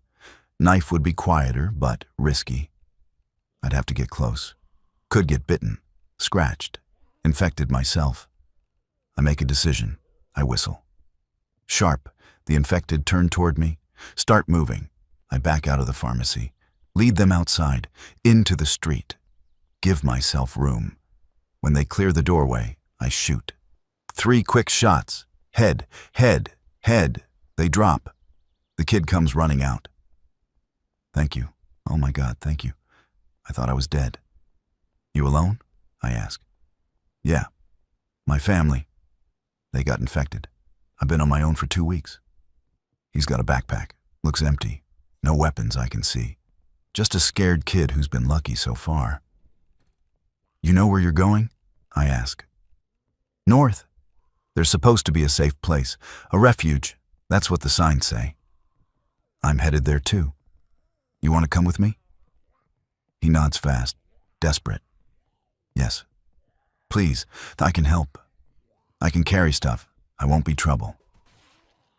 I'm already regretting this, but I can't just leave him. He'll die out here alone, and maybe having another person will help. Someone to keep watch, share the load, even if he's just a kid. What's your name? I ask. Tyler. I'm Jim. Stay close. Stay quiet. Do exactly what I say when I say it. Understand? Yes, I understand. We move out together. I keep him behind me, eyes forward. The extra noise he makes is concerning. He's not used to moving quietly. His pack rattles. His breathing is loud, but he's trying. Following instructions. We make another few miles before dark. I find a spot to camp. Defensible position on high ground. Tyler is exhausted. Collapses as soon as we stop. I check his feet. Blisters. He's been walking in sneakers, not boots. His feet are shredded. Why didn't you say something? I ask. Didn't want to slow you down. Didn't want you to leave me. I dig through my first aid kit. Clean and bandage his feet. Give him ibuprofen. He winces but doesn't complain. Tough kid, or just scared enough to push through anything. We eat in silence. I share my food even though it cuts into my supplies. He wolfs it down like he hasn't eaten in days. Probably hasn't. Not a real meal anyway. How did you survive this long? I ask. Hiding mostly. Staying in houses, stores, anywhere I could lock the door. Moving at night. The infected seem less active at night. I don't know why. That's new information. I hadn't noticed.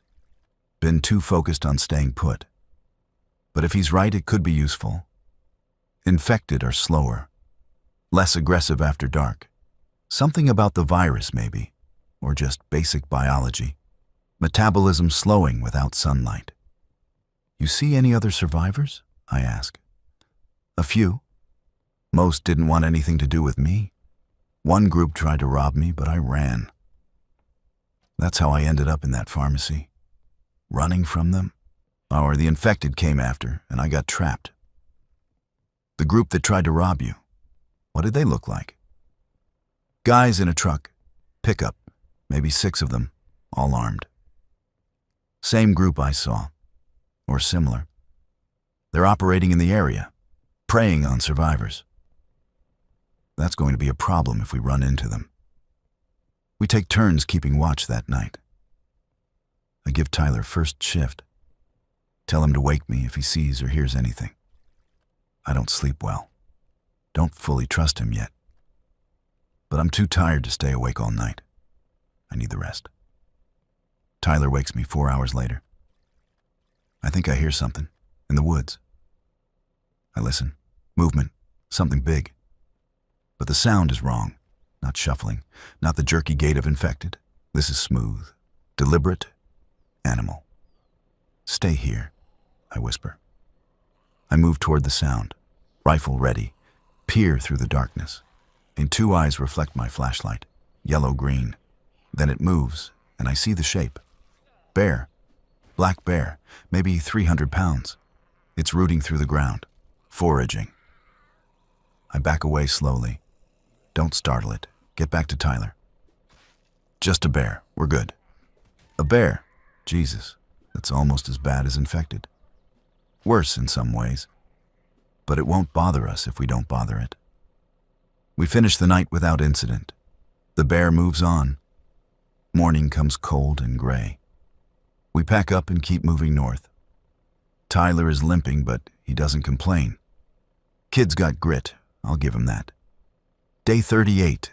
We cover good ground, maybe 12 miles. The terrain levels out. We're in farm country now. Open fields, barns, houses spaced far apart. Lots of exposure. Hard to stay hidden. We see more infected here. They're in the fields, wandering. Some clustered around farmhouses, drawn by whatever smell or sound trapped survivors made before they died or escaped. We avoid them. Wide detours. Takes longer, but it's safer. Around noon, we spot smoke again. Not from a fire, from a chimney. Someone is alive. Cooking, staying warm.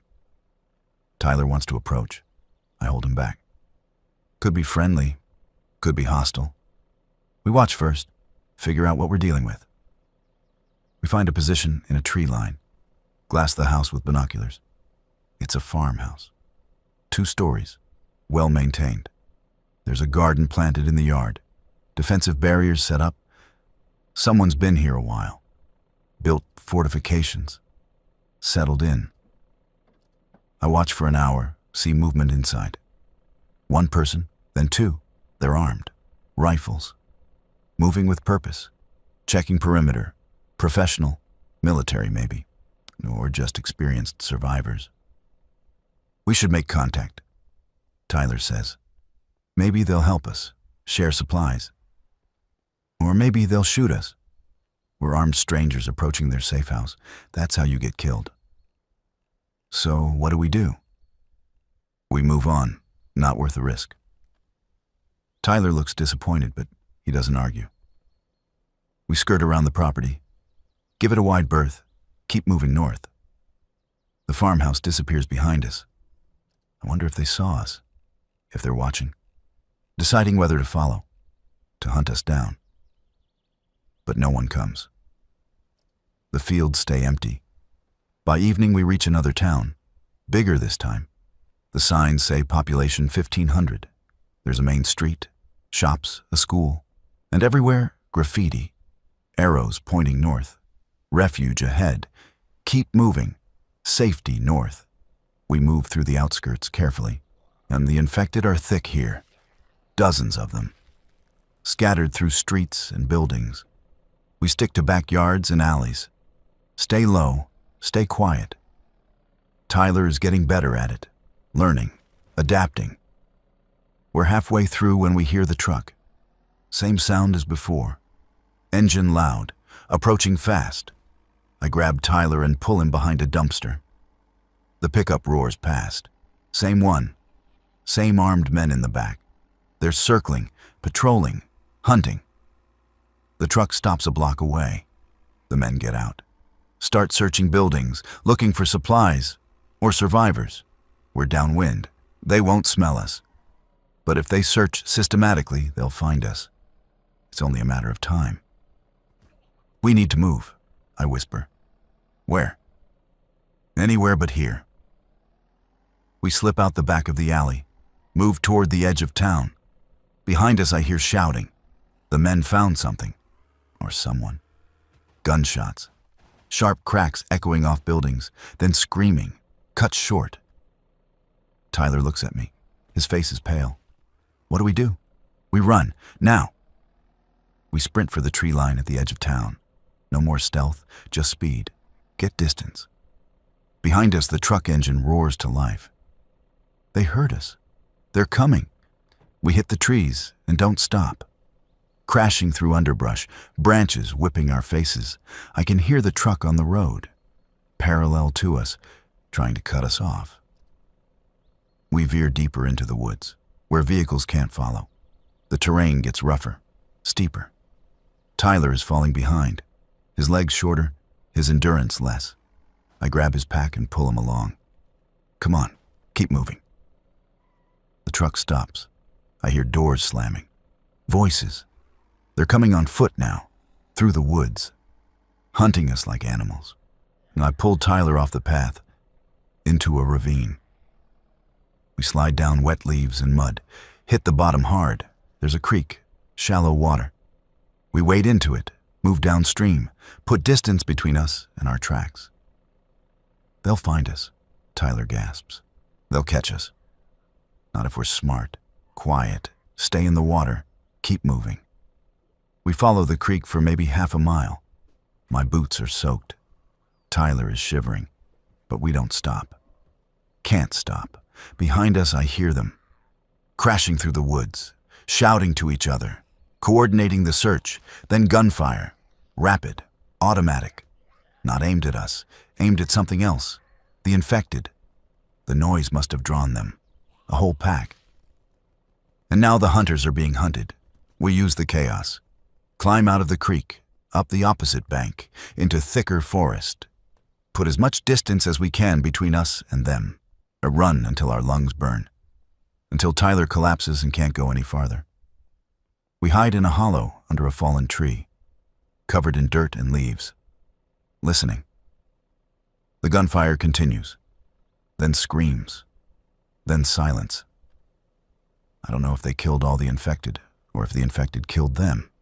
Don't care, as long as they're not looking for us anymore. We stay hidden until full dark. Then we carefully extract ourselves, move north by compass.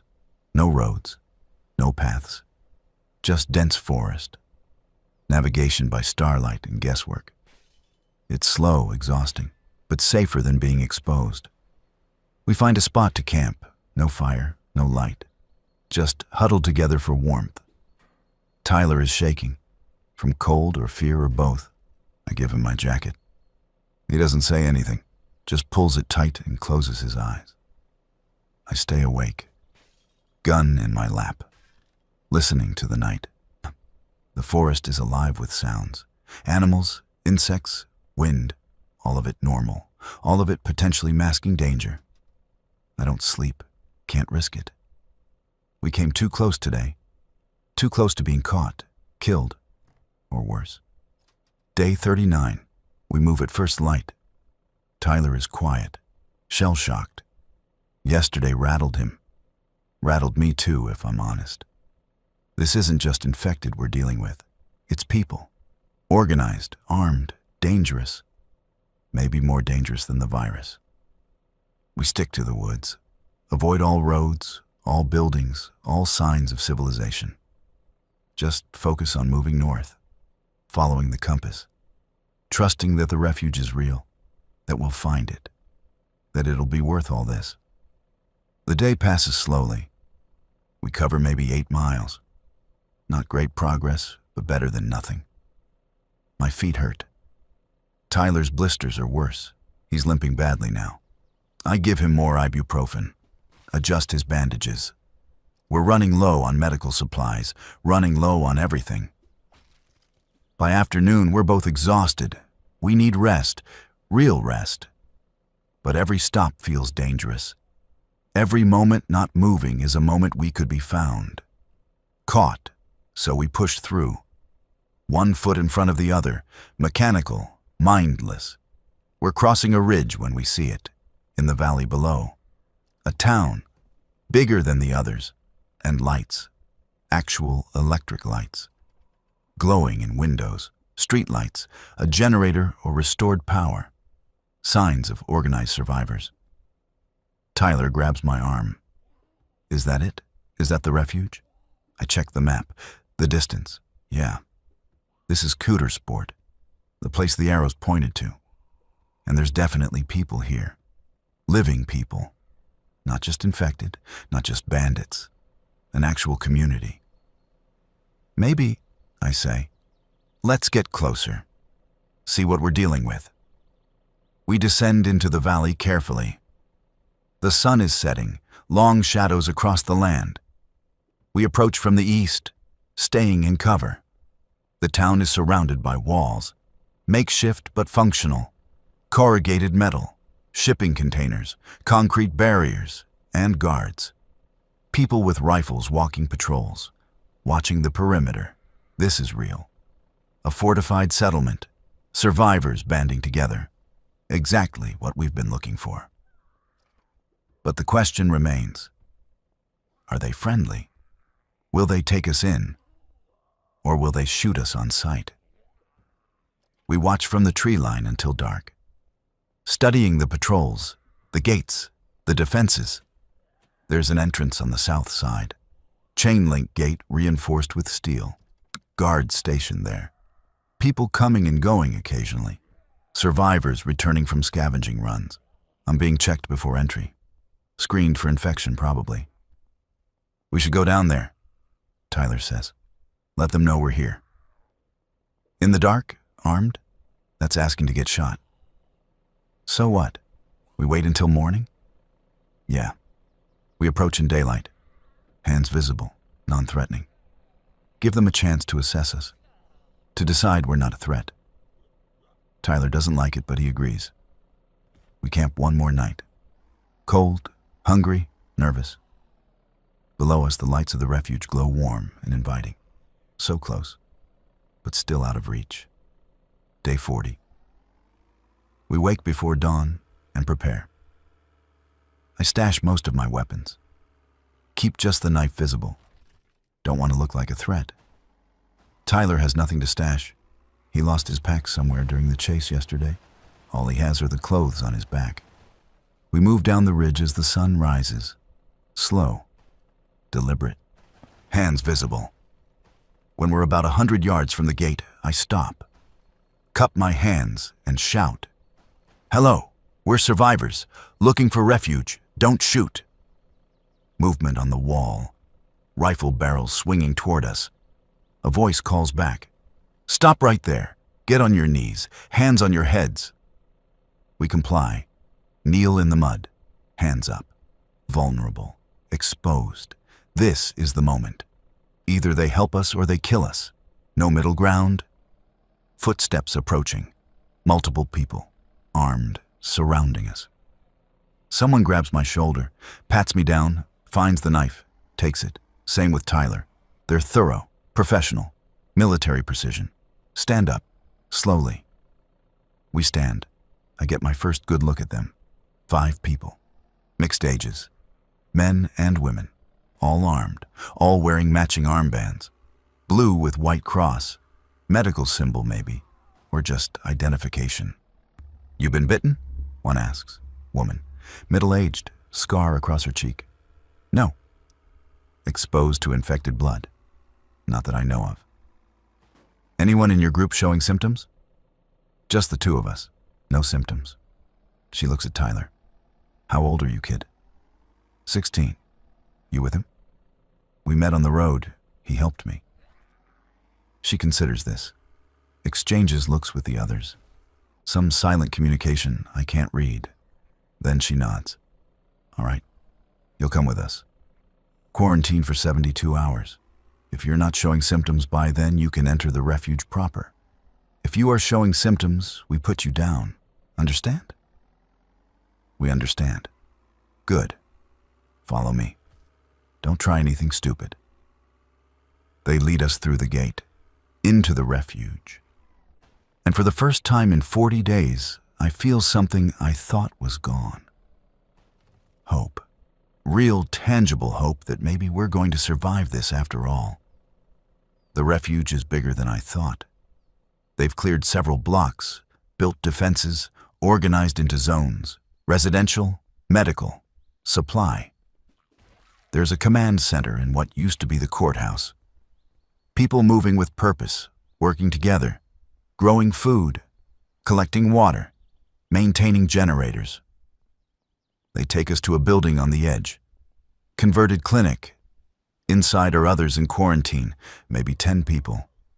All recent arrivals, all being watched, monitored, fed, kept safe but separated from the main population until they're cleared. We're assigned a room, small, 2 cots, a window with bars. Not exactly welcoming, but I understand the precaution. Can't risk letting infected into the refuge. One person turns, and it's over. Everything they've built gone in hours. A medic comes by, young guy, tired eyes.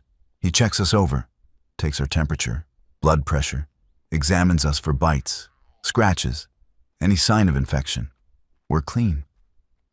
He makes notes on a clipboard and leaves. Tyler collapses on his cot. We made it. We actually made it. Maybe. Still got 3 days. Still have to stay healthy. You really think they'd shoot us if we got sick? Yeah, I do. They can't afford not to. He goes quiet, thinking about that, about how thin the line is between safety and death, how one wrong move, one unlucky exposure, and it's over. I lie on my cot and stare at the ceiling. My body is exhausted, but my mind is racing. 40 days. From the spill at Gentech to here. From denial to acceptance. From isolation to maybe community. Everything has changed. The world I knew is gone. Everyone I knew is probably dead. But I'm alive. We're alive. And that counts for something. A woman brings us food, real food, hot soup, bread. It's the best thing I've eaten since this started. Tyler wolfs it down, asks for seconds. The woman smiles and brings more. Eat up. You both look like you need it. What is this place? I ask. How did it start? The refuge?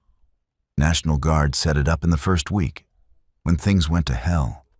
They evacuated who they could here, built defenses. Then the Guard got called away, to the cities. Most didn't come back. Those that did brought more survivors. We just kept growing, kept organizing. Now we've got maybe 200 people. More coming every day. And you just let anyone in? If they're not infected, if they're willing to contribute, work, fight, protect the community, yeah, we need everyone we can get. She leaves us to eat. I process that. 200 people, organized, defended. It's more than I hoped for, more than I thought possible. Maybe humanity has a chance after all, or at least a small pocket of it. Here in the mountains, away from the major cities, the major outbreaks. The 3 days of quarantine pass slowly. We're examined twice a day, monitored constantly.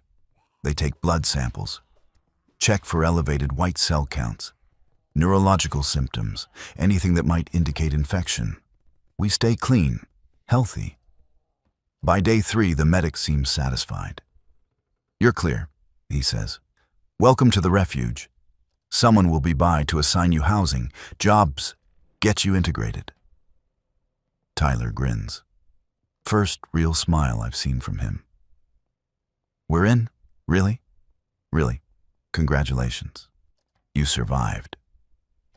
We're moved to the residential zone, assigned to a dormitory with other singles, bunks, communal bathrooms, not luxurious, but better than the cabin, better than hiding in the woods. There are rules, lots of rules, work assignments, security rotations, rationing. But everyone seems to follow them. Everyone understands the stakes. I'm assigned to supply runs. My trucking background makes me useful. They need people who can drive, navigate, find resources in the ruins outside the refuge. Tyler gets assigned to farming, helping maintain the gardens, growing food.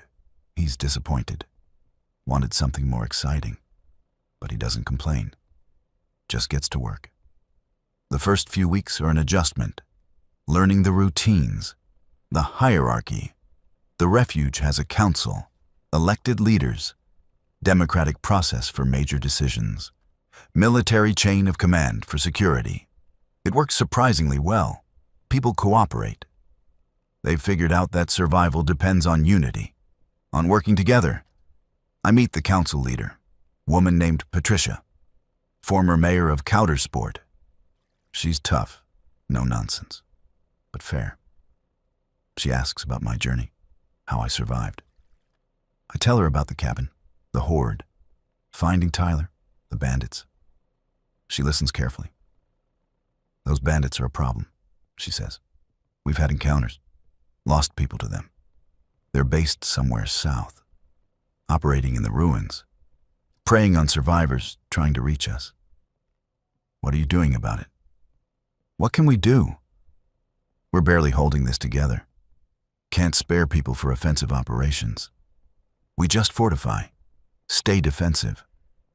Hope they don't get organized enough to attack us directly. They will eventually, on groups like that. They'll exhaust easy targets. Then they'll come here, for supplies, for power.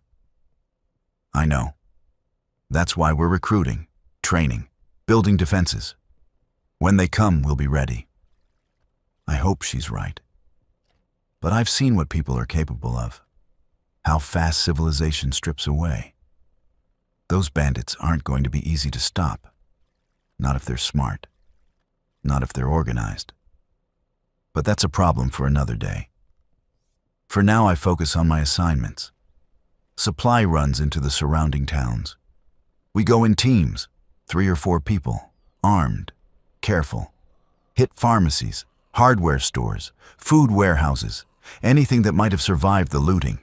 The runs are dangerous. Infected still roam the ruins, attracted by noise, movement. We've lost people. Careless moments, mistakes. But we keep going because the refuge needs supplies, needs medicine, needs everything we can scavenge from the dead world outside. On one run, we find a hospital, mostly intact. The infected inside are trapped behind security doors. We clear them systematically, room by room. It takes all day, but we find a mother lode. Antibiotics, painkillers, surgical supplies, equipment. Enough to keep the refuge going for months. We load it into the truck, drive back carefully. The weight makes the vehicle handle differently. I'm paranoid about breakdowns, about getting stuck, about attracting attention. But we make it back without incident. Patricia is thrilled. This is a major win. Extends our viability significantly. That night there's a celebration.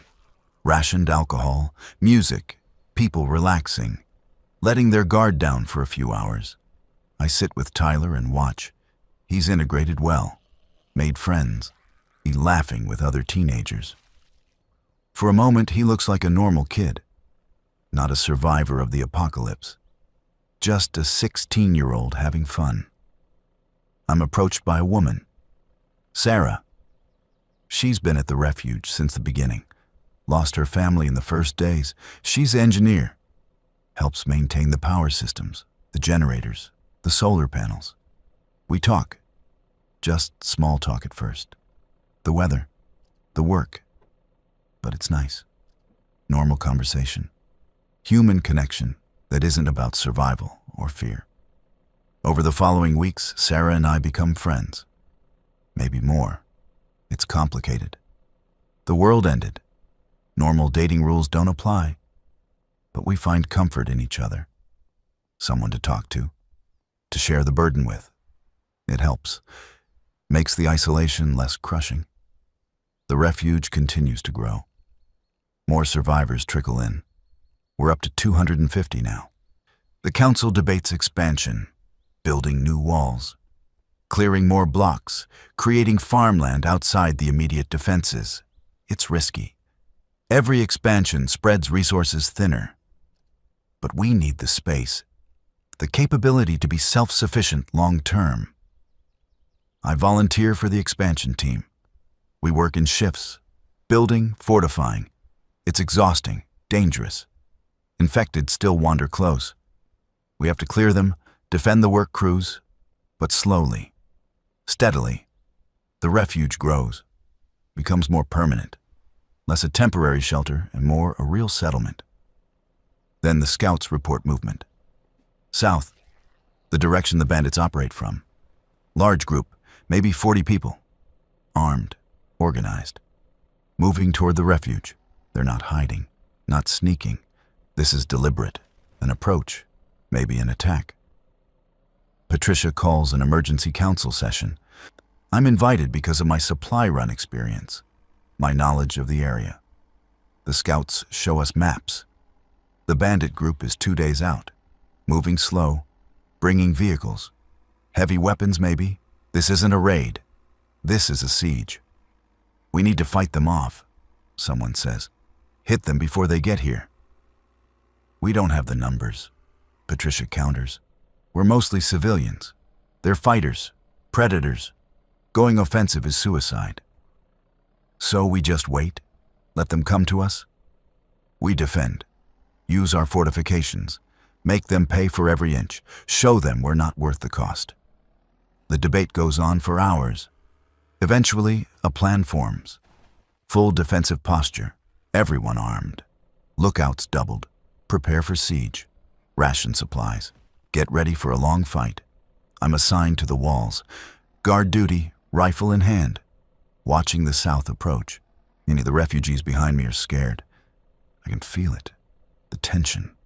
The fear. We thought we were safe here. That the worst was over. But safety is an illusion. Always has been.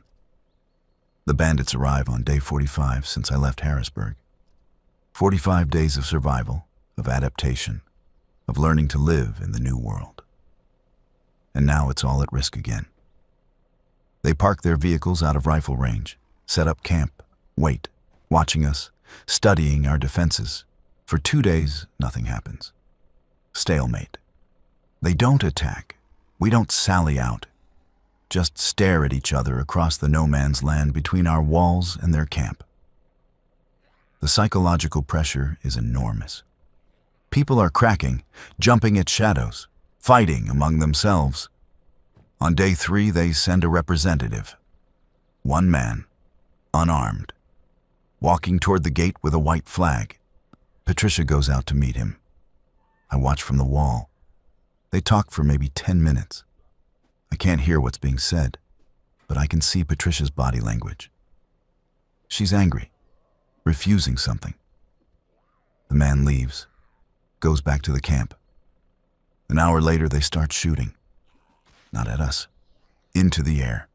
Wasting ammunition, making noise, attracting every infected in the area. They're using them as weapons, drawing hordes toward the refuge, planning to let the infected do the work for them. It's brilliant and horrifying. Over the next hours, infected start appearing, drawn by the gunfire, the noise. They cluster around the walls, not attacking yet, just accumulating. By nightfall, there are hundreds, maybe 1,000, all around the refuge, pressing against the defenses, and more coming. We can't shoot them all, don't have the ammunition. The bandits know this. They're waiting, letting the pressure build, waiting for us to break, to try to flee. Then they'll pick us off. Take whatever we have. Kill whoever resists. Patricia makes a decision. We're going to break the siege. Hit the bandit camp. Small team. Fast. Destroy their vehicles. Scatter their supplies. Force them to abandon the siege. It's risky. Probably suicidal. But it's better than waiting to be overrun. I volunteer. So does Sarah. And Tyler, against my protests. He wants to fight, to protect the refuge. Patricia approves him. Everyone fights. No exceptions. We need all the help we can get. The team is 12 people. Lightly armed, fast movers. We leave at midnight, slip out a side gate away from the infected, circle wide around them. Approach the bandit camp from the east. Downwind. Silent. The camp is poorly guarded, overconfident. They think we're trapped, waiting to die. We get close, set charges on their vehicles, thermite grenades on fuel tanks. Time to go off simultaneously. Then we open fire on the camp. Chaos, bandits scrambling, not knowing where the attack is coming from. The charges blow, vehicles explode, fuel ignites. The camp turns into an inferno. We retreat fast. Back into the darkness, behind us screaming. Gunfire, confusion. We move toward the refuge, but not directly. Circle again. Come in from a different angle. Don't lead them back to the gate. It works. The bandits are in disarray. Their leadership is shouting orders, but no one is listening. Everyone is trying to save themselves. Put out fires, rescue wounded. They're no longer coordinated, no longer a threat. We slip back into the refuge. Where the infected are still clustered around the walls, but they're not organized either. Just individuals. Wandering. We clear a path with suppressed fire. Quiet shots, headshots. Get inside and lock the gate. Patricia is waiting. Did it work? Their vehicles are gone. Camp is burning. They're scattered. I don't think they'll regroup. She nods, exhausted relief on her face. Good. Everyone on the walls. If they try anything, we finish them. But they don't try anything. By dawn, the bandit camp is abandoned. Survivors fleeing south, back to wherever they came from. The infected lose interest without the noise and activity. Start wandering away, dispersing. By afternoon, the siege is over. We won. The cost is 2 dead from our team, caught in the crossfire during the retreat. Sarah was grazed by a bullet. A superficial wound, but it could have been worse. Tyler is unhurt, shaken. This was his first real combat, first time killing people. He's quiet, processing. I find him that evening, sitting alone, staring at nothing. You okay? I killed someone, he says. Maybe 2. I don't know. It was so fast, so chaotic. Yeah, it is. Does it get easier? No. But you learn to live with it, because the alternative is dying, or letting the people you care about die. We did what we had to do. He doesn't respond, just sits there. I leave him alone. Everyone processes trauma differently. He'll work through it. Or he won't. That's the reality now. Some people break, some people adapt. There's no predicting which. The refuge settles back into routine over the following weeks. Repairs, rebuilding, reinforcing lessons learned. The council debates what to do about other bandit groups, whether to send scouts, establish alliances with other refugee settlements, create a network, trade, mutual defense. I'm in favor. Isolation is dangerous long-term. We need allies, need to know what's happening beyond our walls. But others are cautious. Every contact is a risk, could bring infection, could bring threats. The debate continues. Meanwhile, I keep running supply missions, keep building, keep contributing. Sarah and I grow closer. Talk about the future, what that even means now. Can you plan for a future when tomorrow is uncertain? When the world is full of infected and dangerous survivors? We try anyway. Because what else is there? You can't live in constant fear, constant survival mode. At some point, you have to believe things will get better, that humanity will rebuild, that there's a reason to keep going beyond just not dying. Tyler integrates more, takes on responsibilities. He's not a kid anymore. None of us are. The apocalypse burned away innocence, left something harder, more capable. He's good at it. Natural leader. People listen to him, trust him. Patricia notices, promotes him to patrol leader, responsible for groups going outside the walls. It's dangerous work, but he excels. Brings everyone back safe. Multiple times. Builds a reputation, earns respect. Months pass. Summer arrives. Hot, humid. The infected slow down in the heat. Some even die. The virus doesn't handle temperature extremes well. We take advantage. Expand further. Clear more area. Plant more crops. Build more structures. The refuge is becoming a real town. Self-sufficient, stable. But the world outside is still chaos. Radio broadcasts from other settlements report constant threats. Infected, bandits, starvation, disease. Some settlements fall, overrun or abandoned. Others thrive. It's a patchwork. Isolated pockets of survival in a dead world. We make contact with a settlement 50 miles west. Trading post. They specialize in fuel refining. We have medical supplies. We negotiate an exchange. I lead the convoy. 6 vehicles. Armed escort. It's a 3-day round trip. Dangerous, but necessary. The trade goes smoothly. We meet their representatives at a neutral location. Exchange goods, intel, information about the region. They've had encounters with the same bandits, fought them off too. There's discussion of forming an alliance, coordinated defense, mutual support. And it's the first sign that maybe civilization is rebuilding. Slowly, in pieces, but rebuilding nonetheless. Networks forming, communities cooperating. The apocalypse didn't end humanity, just changed it. I return to the refuge with that knowledge. Share it with Patricia, with the council. There's cautious optimism. Talks of establishing regular trade routes, communication networks. Maybe even reclaiming some of the infrastructure. Power grids, water treatment. The things that made civilization possible before.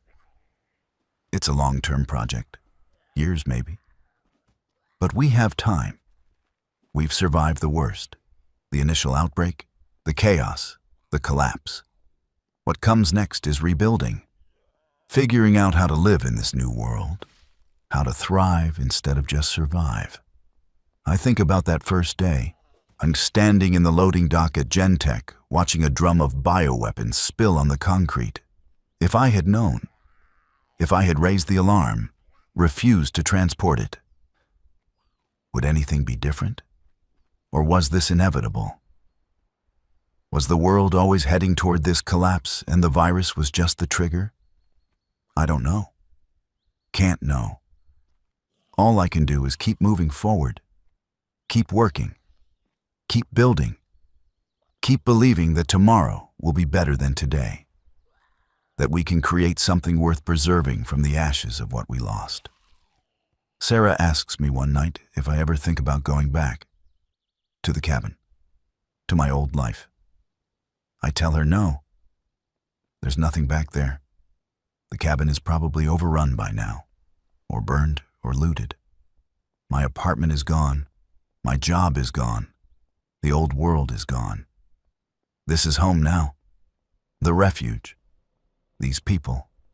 This new reality. And maybe that's okay. Maybe that's what survival means. Not clinging to what was, but embracing what is. Building what can be. Tyler tells me he wants to scout the cities. See what's left. If anyone survived. If there are pockets of resistance, refugee camps, government holdouts, I tell him he's insane. The cities are death traps, millions of infected, no resources, no escape routes. But he's determined. Sees it as a mission, a calling. I can't stop him. He's not a kid anymore. He makes his own decisions. But I make him promise to be careful. To come back, he promises. Whether he can keep it is another question. Winter comes again. The second winter since the outbreak. Colder than the first. Harder. But we're prepared this time. Stockpiled food, fuel, supplies. The refuge is fortified, insulated. We'll make it through. We've proven we can survive. On a quiet night in December, I'm on watch on the walls, looking out at the frozen landscape, the stars overhead. So many stars. No light pollution anymore. No cities glowing on the horizon, just darkness. Silence. The world as it was before humans. Before civilization. Before everything we built and lost. And I think about the journey. 40 days from the spill to the refuge. Then 8 months of building, growing, learning to live again. It's not the life I planned, not the future I imagined. But it's mine. Ours. The future we're creating from the ruins. Somewhere out there infected still wander. Bandits still prey on the weak. The virus still infects. The world is still dangerous. Still deadly. But we're still here.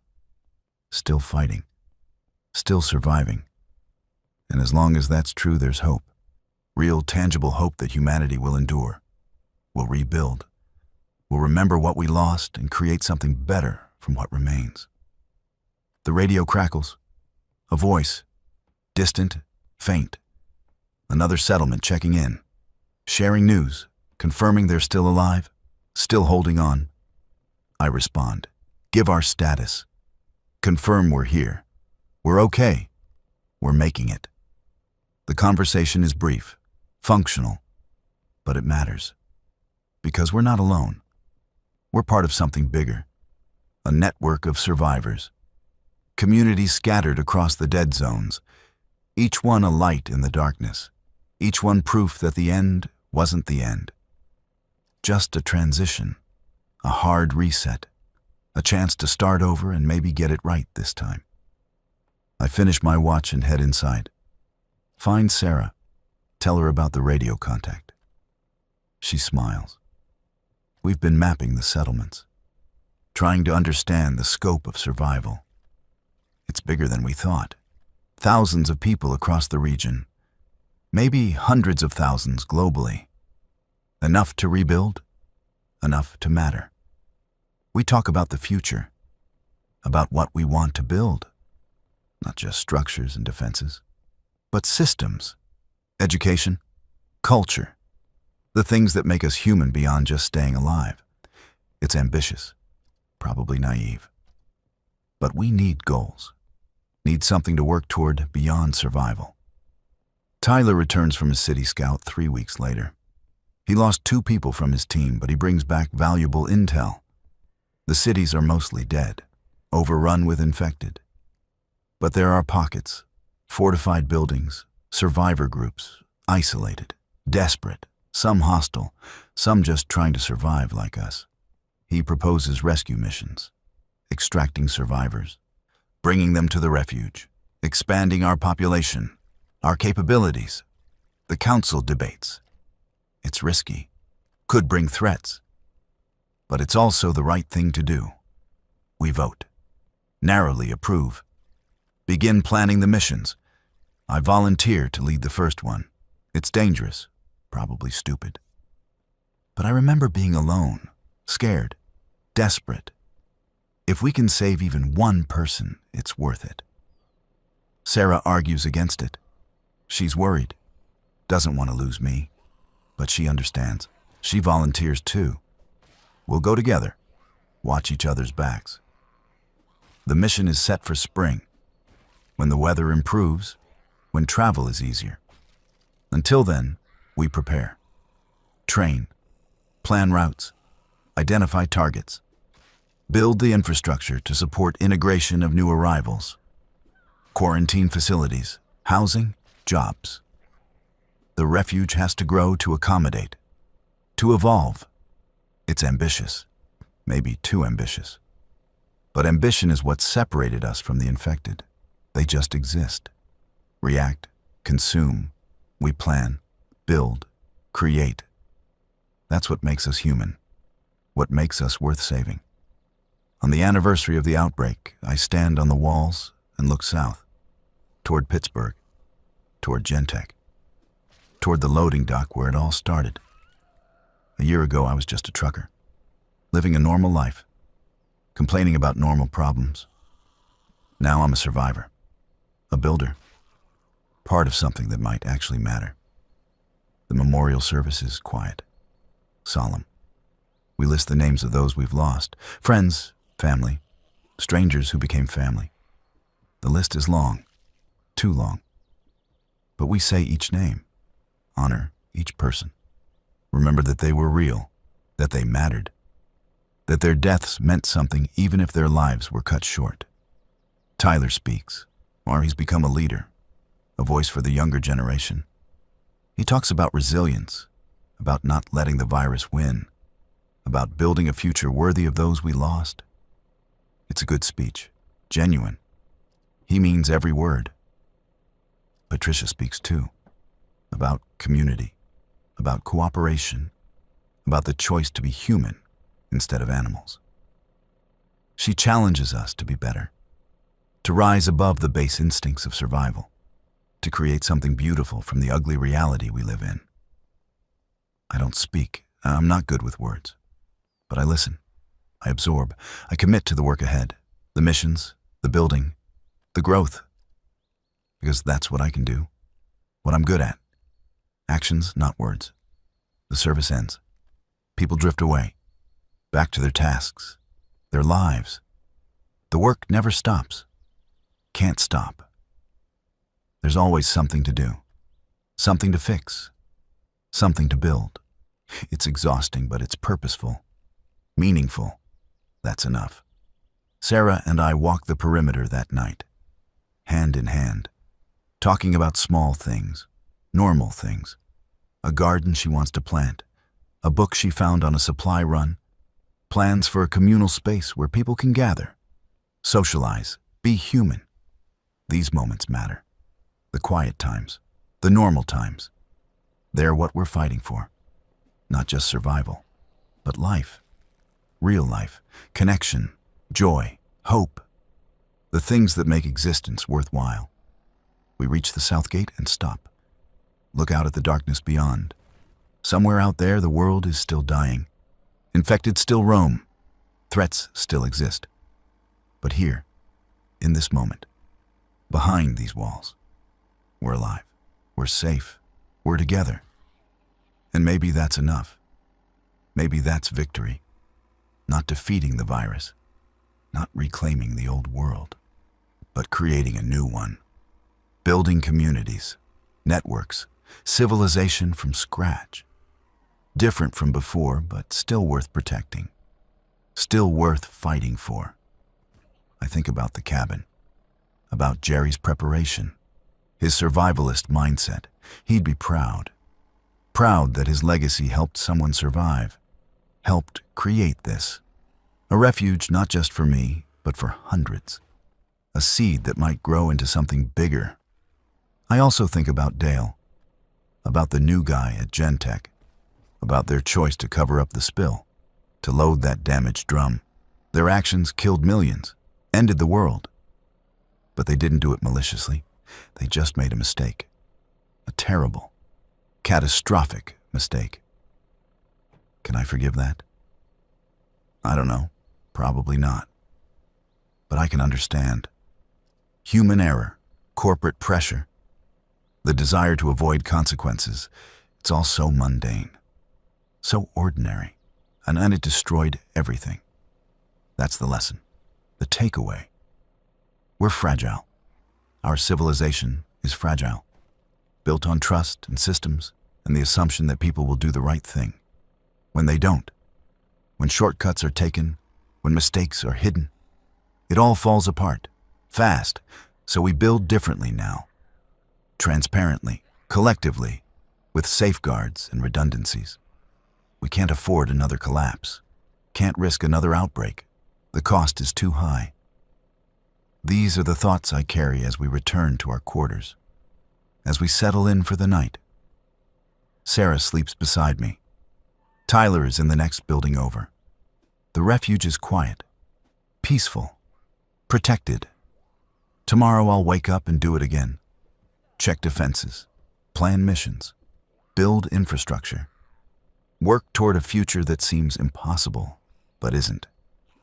Because we're doing it, day by day, brick by brick, person by person. That's survival, not a moment, not a decision, but a process, ongoing, endless, until it isn't, until we've built enough, grown enough, secured enough, that the struggle becomes maintenance, that we can finally rest. We're not there yet, might never be, but we're trying, and in this world, in this reality, trying is everything. It's the difference between giving up and pushing forward, between accepting death and demanding life. I close my eyes and let sleep take me. Tomorrow will bring new challenges, new threats, new opportunities. But tonight, right now, we're okay. We're alive.